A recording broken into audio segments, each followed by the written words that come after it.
Kemudian rame kemarin, sopir angkot merasa dipotong 200.000 deh oleh oknum-oknum tertentu. Nah, begini, saya akan melakukan dua hal. Pertama, 200.000 itu berarti bagi mereka.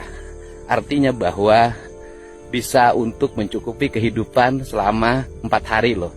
Ibu-ibunya masak senilai 50.000 per hari, jadi 4 hari lumayan. Untuk itu sopir-sopir angkot yang dipotong jangan cemas ya. Saya akan menyiapkan 200.000 lagi sebagai uang pengganti.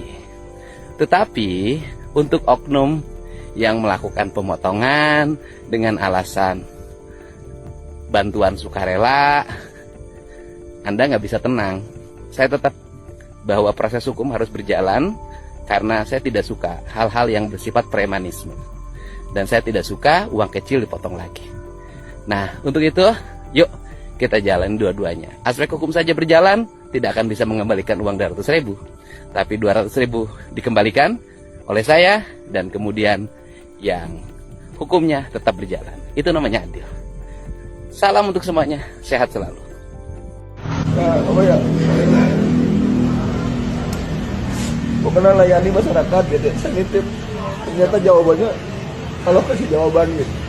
Melalui siapa? Ya, Pak Gubernur. Itu juga. Insya Allah dan kita di lapangan. Insya Allah. Dan demi kebenaran dan apapun itu kami siap.